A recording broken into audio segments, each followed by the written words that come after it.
Hi Aquarius and welcome to Saturn Secrets. This is your May 2021 Tarot Astrology reading. If you enjoy this video, please give it a thumbs up and subscribe to the channel for regular updates. So I'm now taking bookings for May 2021 Astrology or Tarot or a combination of both readings. So if you're interested in that, the email is listed below. So Aquarius, let's have a little look and see what's going on for you. There is a new moon coming up on the 11th, which is your prime moment to manifest what you would like for yourself materially. There is an element of what you've done behind the scenes, what you've done in a selfless manner, what you've worked on privately, especially in terms of the home or the family dynamic, but also in terms of your confidence, your self-worth, and your money. There could be some kind of payoff manifesting for you with this new moon. But this is a new moon to set intentions if you want to heal relationships with the past or your family, especially your parents, Aquarius. So if you want to do some positive intention setting around this new moon, it's a very blessed time to do so. And it's a wonderful new moon to start working on your confidence too. Venus is going to be going through your 5th house, which means you're very much noticed. People like you. People like the look of you. People want to talk to you. People want to socialize with you.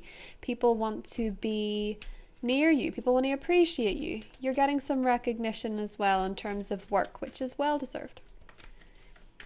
Let's see what else is coming up for you, Aquarius. Ooh, there's Judgment did a little flip there. There's an alignment going on with your path of destiny. And it's not that you're not always walking the path of destiny, but it's just that sometimes there can be serendipitous moments. Sometimes they can feel like a tower moment. The eclipse isn't messing around. Let's have a little look. Knight of Swords, the 8 of Pentacles, Temperance, the Star, and the 10 of Pentacles. Oh boy. I like it. Very solid, actually. Okay, the tower is underneath. And let's have a little look. Okay, Aquarius.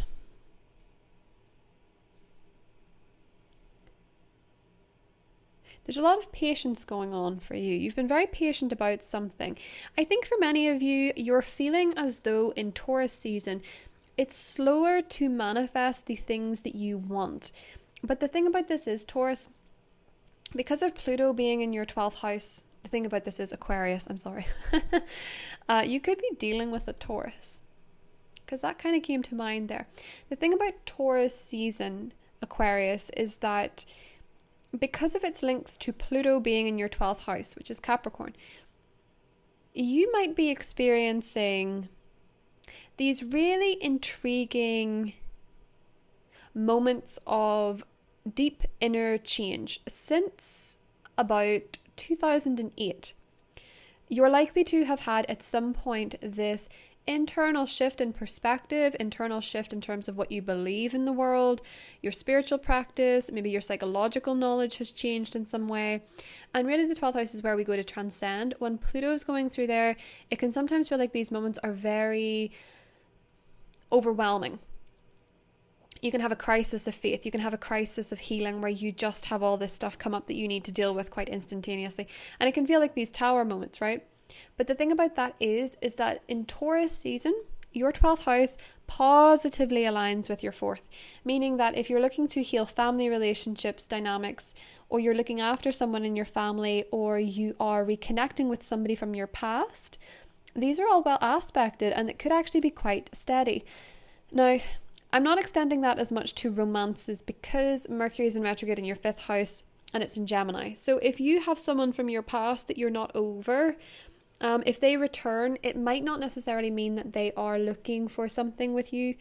It's just that when Mercury is retrograde in Gemini, people can kind of just reach out willy-nilly and it doesn't mean anything. But that doesn't mean that's always the case at all. I just feel with the Star card in your challenge position, maybe some of you are feeling a little bit like you don't have much faith. What you need to know though is that if you do not have faith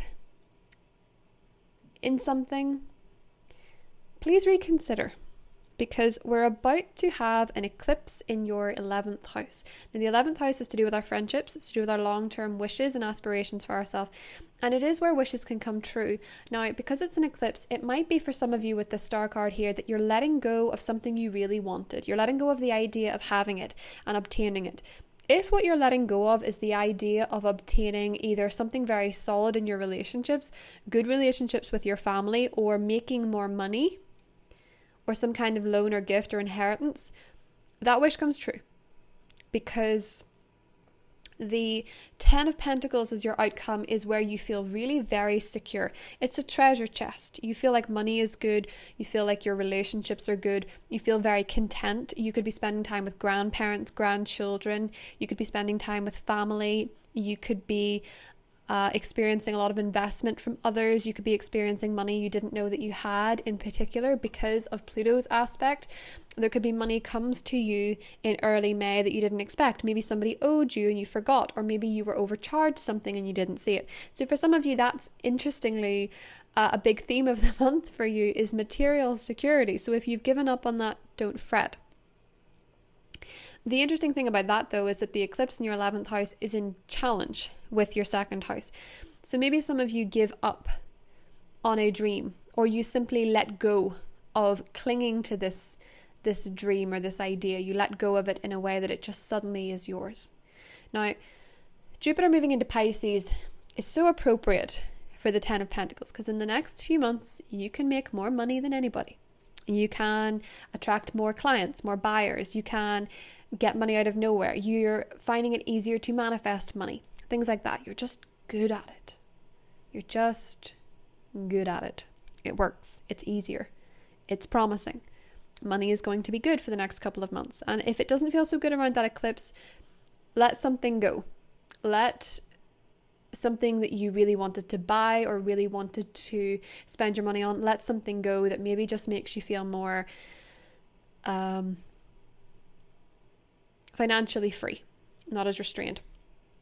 With the star card here in the challenge, the most important thing, Aquarius, is that you don't lose hope in your goals. Now, with the Knight of Swords here, things could be moving really quite quickly for you at some point this month. And I want to say that it's Gemini season. I want to say that it's towards the end of the month. But I think it could be Mercury and Venus moving into Gemini. All of a sudden, that 5th house is activated. All of a sudden, things get more playful. The World card. Travel could be indicated. You might be moving. You might be relocating. You might be graduating. In terms of that Temperance card, you're healing or reconciling. Maybe with your new path. Maybe you are healing from some kind of betrayal, some kind of hurt, some kind of mixed signals. Maybe somebody really led you down the wrong path and you've had trouble getting past it.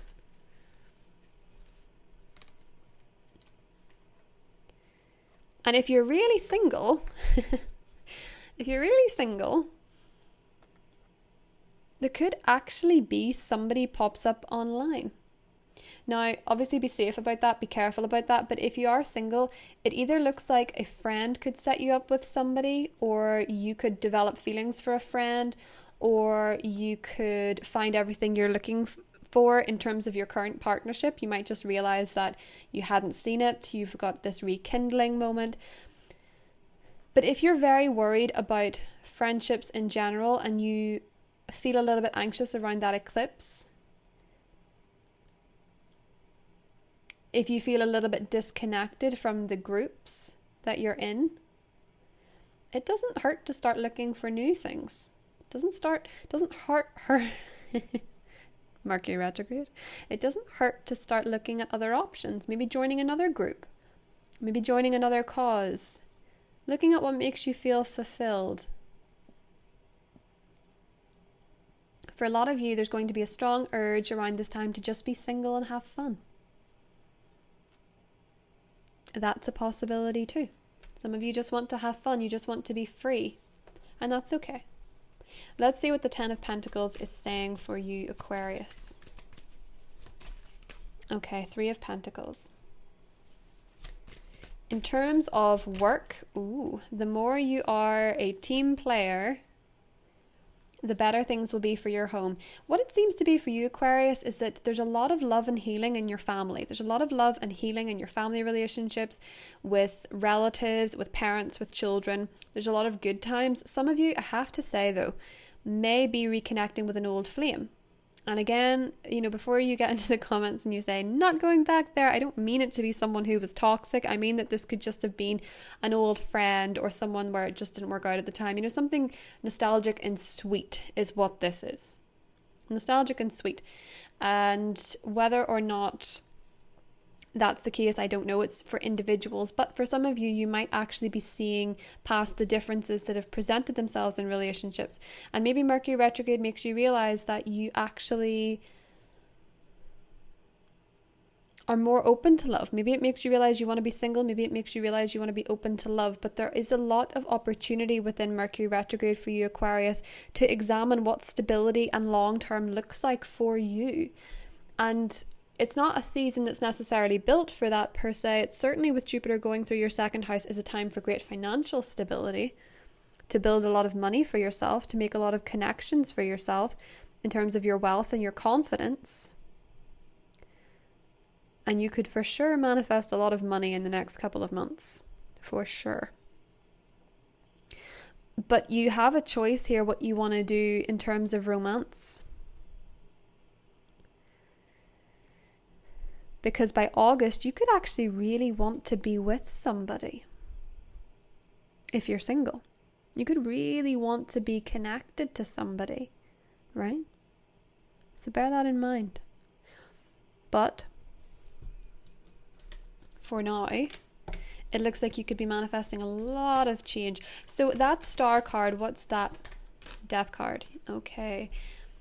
For some of you, you're letting go with that eclipse of something you believed in for a very long time, or something that you felt aligned with for a very long time. Maybe a cause, maybe a wish, maybe an aspiration, maybe a Scorpio.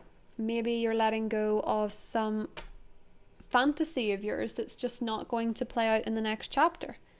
Some of you are maybe realizing that the things you fought against might not be what you thought they were. Some of you might realize that the friends you had don't fit anymore. Maybe some of you are realizing that certain friendships aren't there for you, or that you don't connect with them, or whatever this is. You're letting go of something. That 11th house eclipse is letting go of certain people that just don't fit anymore. They don't correspond with your next chapter. I think for a lot of you, you're going to be very focused on material success, business success, building something substantial for yourself. Maybe you're realizing that a lot of the people around you are all talk. And maybe for some Aquarians, you're kind of realizing that as much as it's nice to connect to people from all walks of life and make friends all over the globe, it's still important to connect with your home and your family and your roots. Connect with your lineage, your culture.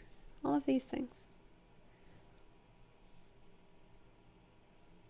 For those of you that are working on something or are looking for a promotion or a new job, or especially if it's a new job that pays more, or you're looking for any of these things, you will be successful. If you're looking to buy a home or get a loan for a home or save for a home or something like this, it looks like you could be very successful with that. There's a lot to do with benefits to the home, decorating the home, redecorating the home, gardening, outdoor pursuits, working with family, working through issues with family. It's very family oriented, I have to say. June time is very much to do with love, but with Venus going through there, you're going to be very appealing anyway. I just don't feel like you're as motivated by it. I don't know.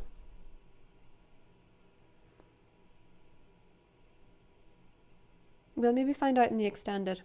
So let's hop straight into it. It's going to be linked below. If you're interested, we'll get into all the individual signs you could be dealing with. And we get into the overall astrology of the month and dig a little bit deeper. I'll see you there. Bye.